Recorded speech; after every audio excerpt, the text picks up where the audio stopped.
Welcome into another episode of Locked On Phillies. The Phils sweep out the Pirates, but that's not the big takeaway from the weekend. The bullpen, a major hit. How did the Phillies handle Jose Alvarado getting suspended for 80 games? We'll talk about it on today's episode.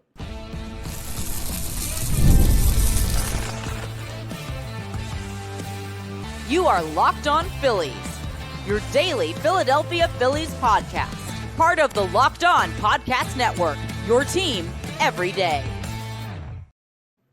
It was the best of times. It was the worst of times. Yes, this is Locked On Phillies. I'm your host, Connor Thomas. A wild weekend to get into. We come to you as part of the Locked On Podcast Network, your team every day. You may know me from some of my other work in the sports talk space. I've been on air over at 97.5 The Fanatic for a little over 5 years now. I've been a credentialed Philadelphia Phillies media member for 4 seasons, and this is now my 4th year as the host of Locked On Phillies. Please make sure you're rating, reviewing, subscribing to the YouTube, all that great stuff that really helps us out here on Locked On Phillies. Appreciate everyone who's done that and everyone who's going to do that. And today's episode is brought to you by FanDuel. Right now, new customers can get $200 in bonus bets when your first $5 bet wins. So go ahead and check out our friends over at FanDuel. Don't bet any Jose Alvarado props for a while. Alvarado suspended 80 games for violating the MLB's banned substance list rules. We'll talk about that. We're going to start off with that because that's like the far-reaching news. It's 80 games worth of impact and more than that with the postseason. We will, though, in our second segment, talk about Mick Abel's monster debut yesterday. I'd rather be more positive today than negative, but the Alvarado thing's the bigger story. Still, Mick Abel was unbelievable. And we'll preview Phillies-Rockies, see if the Phils can keep this rolling, man. They've won, 6 of the last 7 series?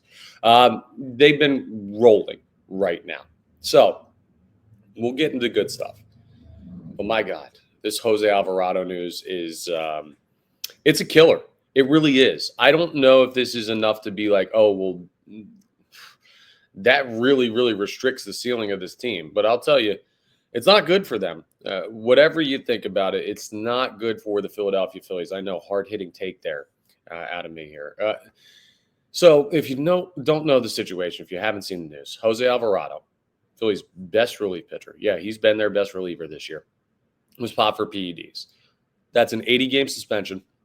And that's also postseason ineligibility. So what's going to happen is from now until 80 games from now or whatever, however, when they count back to, he will not be eligible to pitch for the Phillies. Then he will have some time later on in the season where he will be eligible to pitch for the Phillies in the regular season. And then when you go to the postseason, he will go back to the ineligible list. Same thing that happened with Jurickson Profar earlier this year with the Atlanta Braves. I mean, you're going to see Jose Alvarado again this season, but he's not going to be able to throw in the postseason. And he's a major, major arm that you need in high leverage innings. And this is an absolute mess for the Phillies bullpen, just as the bullpen's starting to settle, just as they're starting to show off a little bit. Hey, we are as good as some of our numbers suggest that we should be for previous seasons. This happens with Jose Alvarado. For anyone who's defending Jose Alvarado, because the claim is that it was or maybe this is fully confirmed, but what I've been seeing is it was a weight loss drug that he was taking that had banned ingredients in it. Now, the weight loss, like a weight loss supplement in and of itself is not illegal in baseball. He's not like doing heavy steroids or stuff like that. But there was stuff in there that was deemed by MLB as ineligible. And here's the thing. Players know this. They get the list of these things. They have trainers. They have people with the organization that are checking all of these things or supposed to. Now, it's on the players to report it to those people that they work out with and train with and say, hey, I'm taking this. Is this okay? It's not that complicated. All right. If you told me that I couldn't eat a food with a certain ingredient, right, then I would go ahead and make sure. And like, let's say I had a nutritionist, everything I eat, I'd be asking my nutritionist, is this in this? And if the answer is, I don't know, I'm asking the person who made it or whatever. Like, I'm figuring it out. Jose Alvarado had the resources to figure out that what he was taking would get him if they tested him. And he was tested. and he's now suspended for 80 games. Like, there's nobody to blame but Jose Alvarado. And it sucks because I like Jose Alvarado and I root for the guy, and he's an important part of this team. I think he's a very, very likable guy on the Phillies team, but man, he made a major mistake and is going to cost this team dearly, and that sucks. And I'm going to be annoyed with him for a long time. And Phillies fans should be as well. And I'm sure that they'll be remorseful and all of this, but the fact of the matter is the Phillies just, like, their season ceiling took a blow because of this, and that sucks. Now, how do they bounce back from it? Because there's no debating whether or not Alvarado should be suspended. There's no maybe this, like, they appeal it. No, it's already been accepted. He's going to be suspended. He's not going to be able to pitch in the postseason either. So now the Phillies are out one of, if not their number one, most reliable arms in the bullpen. With a bullpen that was already shaky early on in the season, now your late innings guys are Ryan Kirkland, who has started to show signs of getting better, Jordan Romano, who has been really, really good recently, and Matt Strahm. So you have three guys still, but, like, let's not forget Romano was a mess earlier in the season, and Kirkland is young and has been shaky at times. Strahm, he's maybe the most underrated player on this Phillies team, because all he does is he goes out there and gives you good quality outings on the mound. He's not perfect, but, like, all-star last year, very good start to this year. Like, Strahm's going to be a big part of this too, but guys like Kirkland and Romano are really going to have to step up, and we'll see if they're capable of doing so. Now, I don't know that this is a positive, right? But this is probably reality, and I just want to take you through a scenario here. I'm not saying Jose Alvarado getting suspended is a good thing for the Phillies, but here's what it does do that could end up being this kind of positive, I guess. The Phillies bullpen has been better, right? They've been better over the past week or two.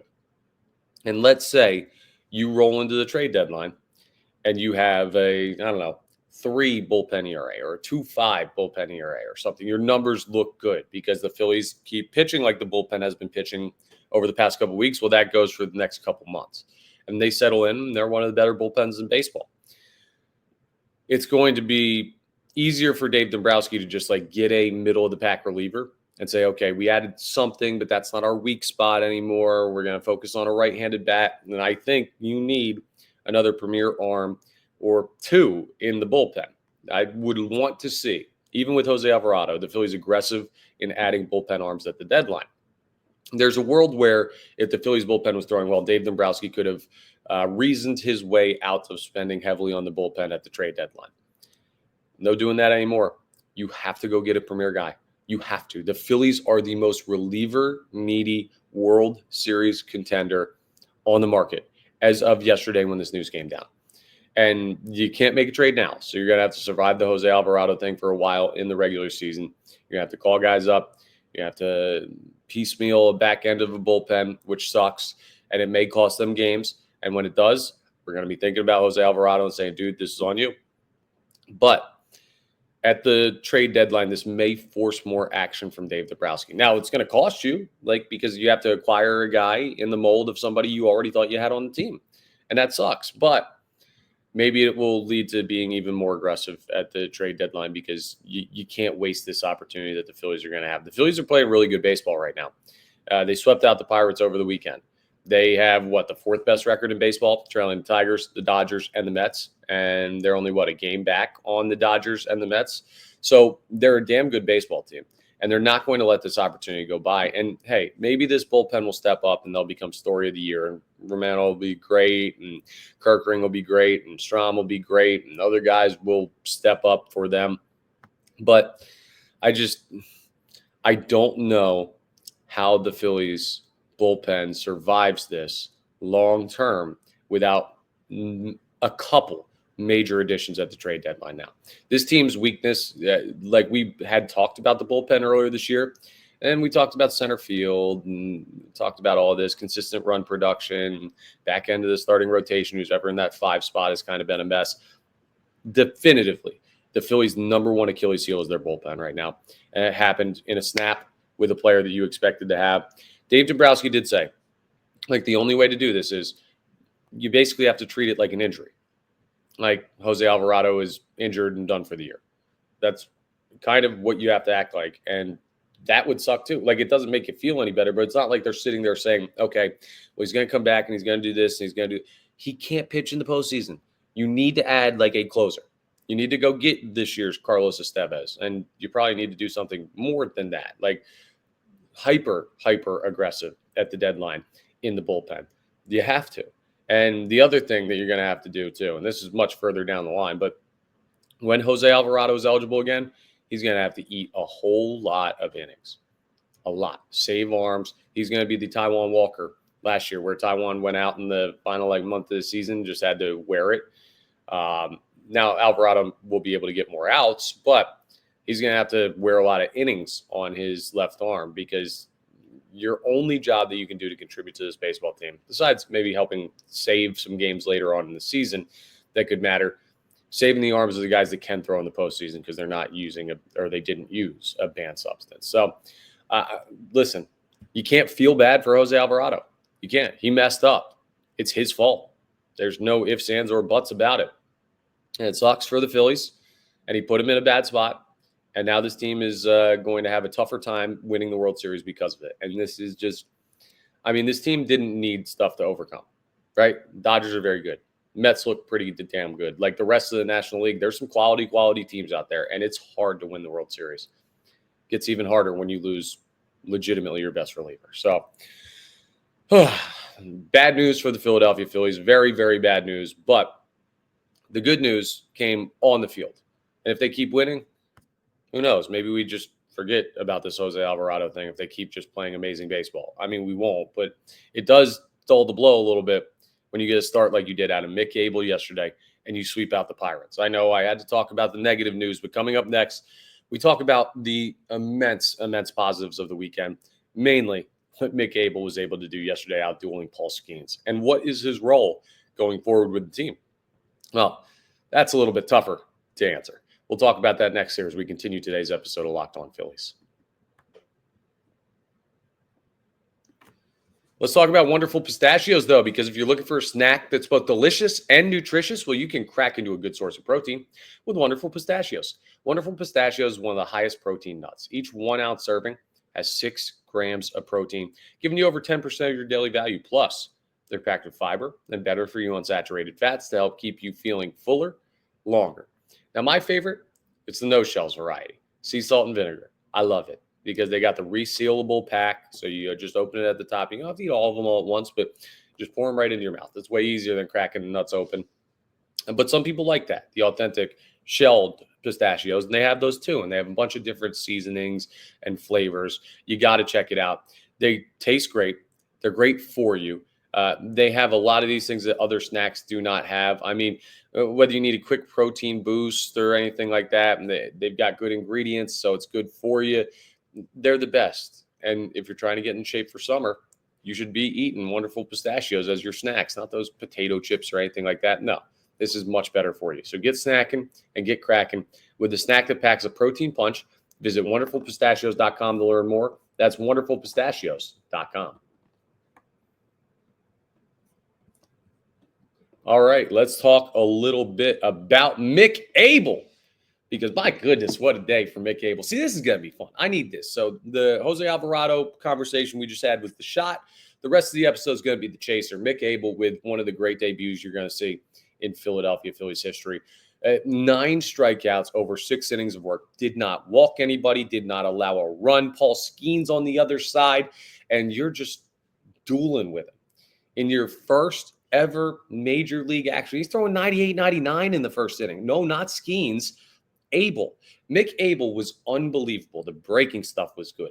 The poise was good. The velo was good. Location was good. Yes, I get it. It's the Pittsburgh Pirates. They're not exactly world beaters. One of the worst records in baseball right now. Fired their manager. I understand, right? It's not exactly like you're facing Murderers Row up there, and you're worried about every guy in that lineup being able to put a ball out of the park. No. But for a guy coming up, making his major league debut, Mick Abel looked amazing. I can't imagine a better debut. It was very cool to see his family in the crowd. He's from Oregon, I think. Yeah, Oregon. So coming cross country to get a chance to see that. The debut is always a very, very cool thing for players. It's even cooler when they do stuff like this. Like, you remember Weston Wilson's debut where he hit a home run in his first at bat? Well, this was like hitting a home run in your first 4 at bats for Mick Abel. He was unbelievable for the Philadelphia Phillies yesterday. And the Phillies just played like good, consistent baseball in this series. They should beat the Pirates 2 out of 3. But again, I tell you all the time, you don't expect sweeps. You expect series wins. If you get the opportunity for a sweep, you take those and you try and cash in when you get there. But I'll be real with you. I was expecting the Phillies to win game 2, which was the Wheeler game, which was a snooze fest on Saturday. Like, too easy. Zach Wheeler's unbelievable. Don't even worry about games that he starts, especially against the Pittsburgh Pirates. Friday night was a toss-up. Phillies came back in that one. Really good approach to the plate. We talked about that on Saturday's episode since I posted one over the weekend. And then this was the game that was the most up in the air because you had a rookie, a first time at major league level starting pitcher going against Paul Skeens, who was rookie of the year last year in the Cy Young conversation, top 3 in Cy Young votes. And, well, Mick Abel outdueled him. It was amazing. Like, there's only so many ways I could say Mick Abel shoved yesterday. He was so darn good, and I don't have any critiques whatsoever. Glad he got the win. Glad the Phillies held it down for him. It was a great weekend. Sweeps are awesome. That whole promise of the Phillies being in first place by Thursday, well, the Mets lost 2 or 3 to the Yankees, and they're going to Boston. That's not an easy team to play. Phillies they're getting there. They're just a game out in the National League East. So division's getting tighter. Phils are making some headway. That's all great. Now, I saw a lot of discourse after the game about what Mick Abel's role is going to be going forward with this team. And I don't know, but I have a couple theories. I'll tell you a couple things that's probably not going to be. He's not going to be in the starting rotation, I don't think. Now, you started him to kind of reset your rotation because Aaron Nola's on the injured list. Taijuan Walker is taking Aaron Nola's spot in the rotation. He will throw against the Colorado Rockies. So we'll see, but I don't think he's going to be in the starting rotation long term. Like, I don't know, though, because Taijuan Walker has thrown out of the bullpen before at the major league level, right? Not a lot. He wants to be a starter. He is a starter, but he can be used in the bullpen. Mick Abel, on the other hand, do you say, okay, well, he's a young guy. We don't know if we trust him as much in the starting rotation, so we're going to throw him in the pen? Or do you say, oh, well, he's a young guy. He's never thrown out of the pen at the major league level because he's only ever made 1 start. Taijuan Walker has. Maybe we keep the kid in there and ride this hot streak and see how many more times he can go. 6 innings, 9 strikeouts, no runs, no walks. Like, that performance almost forced people to talk about, hey, Mick Abel, keep him in the rotation. When Aaron Nola comes back, he's going to the bullpen. Send Ranger Suarez to the bullpen. Like, okay, slow your roll. He's had 1 appearance at the major league level, 1 start. It was an unbelievable one. I'm not taking anything away from him, but I'm not ready to crown Mick Abel. There's a couple things you need to remember. 1, Pittsburgh Pirates. Again, not trying to take anything away. You know I love to celebrate when the Phillies do amazing things. And I thought Mick Abel was great, and I think he's a good pitcher. All of this, though, is like where the bar is at for major league pitchers, and consistency and track record, resume, all of those things are all factored into this. I would say that the most likely situation for Mick Abel is that he gets traded somewhere. Now, it's not going to be for a while. So in the meantime, you're going to have to find a role for him. But if you think Mick Abel's good, wait till you see Andrew Painter throw, right? And it's not like you can only have one of these guys, and you're not trying to dump Mick Abel just to dump him. Like, clearly, valuable arm. But if he keeps doing this, whether it's relief appearances, whether it's spot starts, whatever it is between now and the trade deadline, he becomes a valuable trade deadline piece. Andrew Painter is better. You only really have 1 spot in the rotation going forward. Maybe you have 2. And when I say going forward, I'm talking about past this season. So you can probably move Mick Abel this year when his value may be at his highest in order to acquire that bullpen arm you need for Jose Alvarado. I would not expect the Phillies to move Abel to the pen. I just don't see that as the way that they want to use him. I don't know that he'd be comfortable there. He's a starting pitcher. I imagine that's how they want to use him, but I also don't imagine them significantly using him over Taijuan Walker because Walker's been solid this year. So he's kind of in between a rock and a hard place. He doesn't really fit necessarily with the Philadelphia Phillies like plans going forward because Sanchez locked down, Wheeler locked down, Nola locked down, Painter coming up, who will be under team control for a while. Luzardo, I imagine the Phillies are going to want to lock him down long term if he continues to throw the way he's throwing. Like, I don't know how Mick Abel factors in unless you're moving one of those other guys. And I don't see any of them as wanting to be moved or the Phillies wanting to move them, or in the case of like Aaron Nola, movable right now or in the foreseeable future. So he's in an interesting spot. We'll see what his next opportunity is. I would trade him. Not now, but like deadline, I'm moving Mick Abel. And that's because I think you're getting more for him than you would for a guy like Ranger Suarez, who's at the end of a contract, right? So you may only get a month or two out of Ranger Suarez, depending on when the trade, well, a couple of months, depending on if you re-sign him or not. Abel would be under your team control for a while, and Painter is better. So it's just a weird spot for the kid, and I don't mean to like rain on any parade at all. The number one takeaway was he was amazing yesterday, like amazing. I want to see him pitch again for this baseball team, and I want to see him continue to pitch for this baseball team, whatever the role may be. I just don't know long-term if he's going to be here. And I do know that the more he pitches like that, he could be a very, very, very valuable asset for this team to bring in guys who can help them compete for a World Series this year. And hey, maybe Mick Abel over the next couple of months proves he's one of those guys who can help them compete right now. And that would be even better, right? So we will keep an eye on that. But anyone who's looking at Mick Abel as the second coming of Zach Wheeler, slow your roll a little bit. It's awesome that he did what he did. I'm rooting for the kid every day. And we will see if he can continue up that performance. But it was an awesome weekend on the field. Like everything was perfect on the field. I wish we could have just had a fun conversation today. If it wasn't for that Jose Alvarado news. But the Phillies are indeed rolling. They're with Alvarado, without Alvarado. Heck, they could throw me out there 4 games in a row. And they should be able to compete in this next series. Because coming up next, we're going to talk about the Phillies facing off against the worst team in baseball, the Colorado Rockies. We'll discuss that as we wrap up today's episode of Locked On Phillies. Let's talk about FanDuel first, though, because the NBA playoffs are in full swing, and every night delivers highlight-worthy performances, major momentum shifts, can't miss moments, all kinds of great stuff. The conference finals are set. Out west, it's Minnesota. It is Oklahoma City. And in the east, Indiana versus New York. Ooh, there'll be a new champ this year in the NBA. Well, not a new champ, but like new looking at the recent champions. And that's a good thing. Parity is always fun. That's how you make money. You find the parity, you bet on it where other people don't see it. FanDuel makes it easy to stay in the game before tip-off and live with player props, performance trends, and same-game parlays. Fans have more ways than ever to play smart and win big.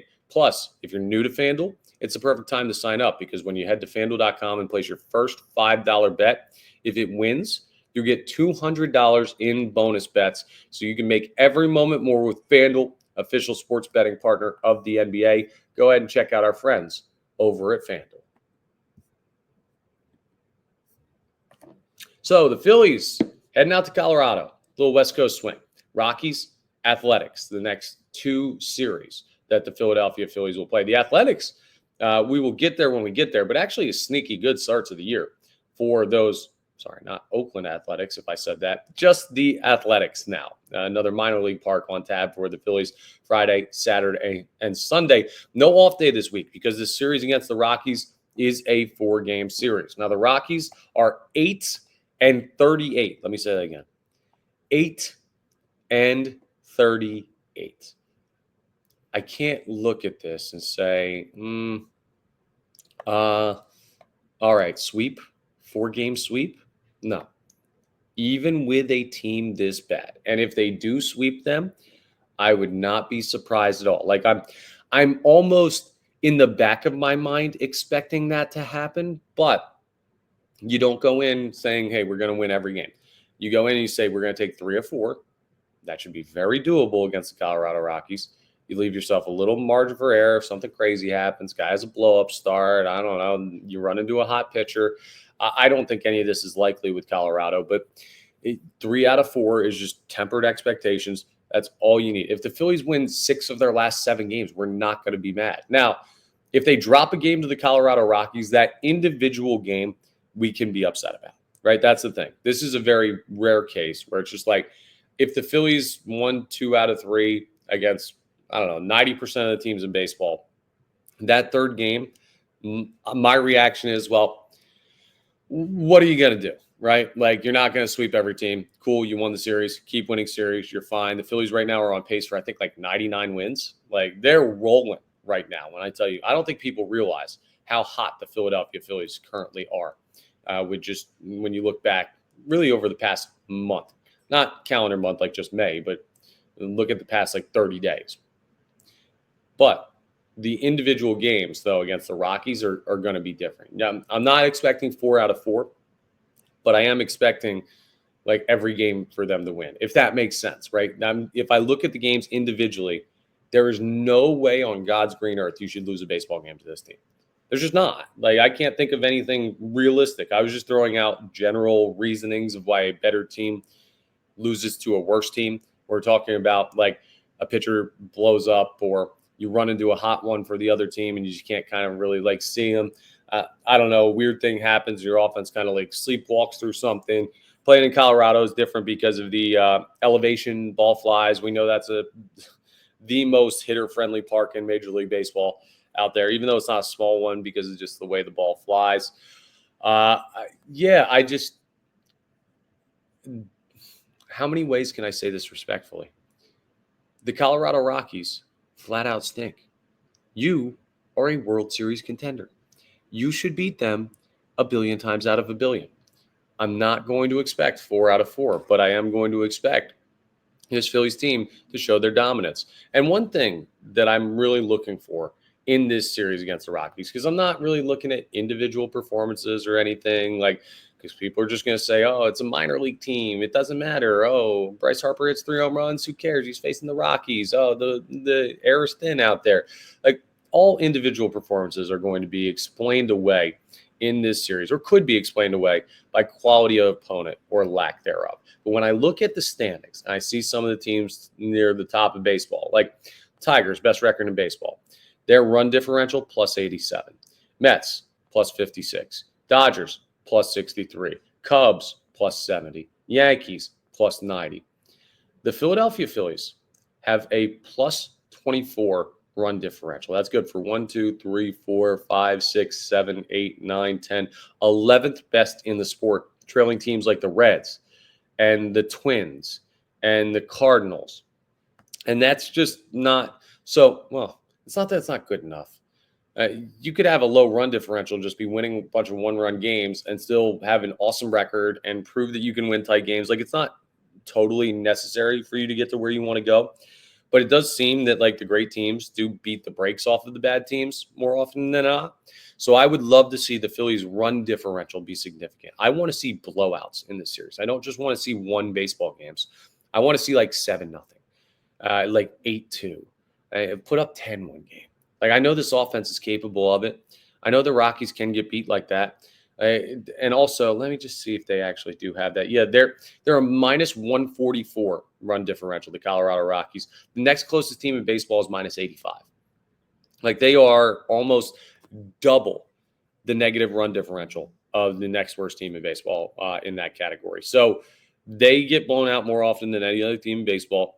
You need to start stepping up the run differential in the blowout, because it feels like even against the Pirates, you played a couple of close games, right? So I want to see this team not just win, but win comfortably in a couple of these games. Win 3 out of 4. If they do break out the sweep and turn this into a 7-game win streak, great.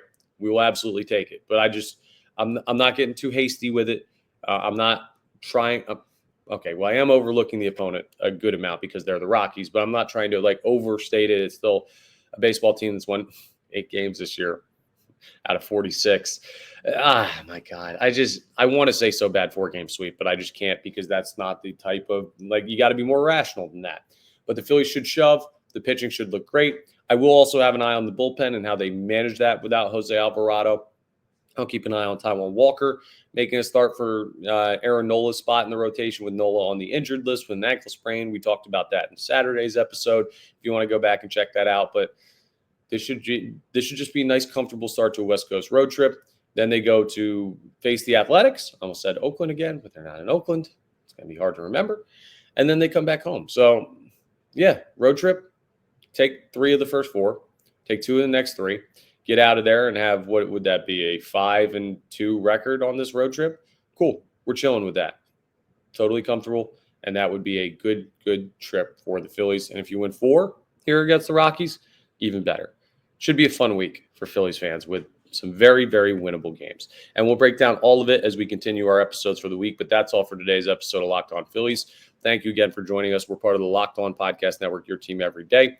Please make sure you're rating, reviewing, subscribing to the YouTube, all of that great stuff that really helps us. And I will talk to you tomorrow on the next episode of Locked On Phillies.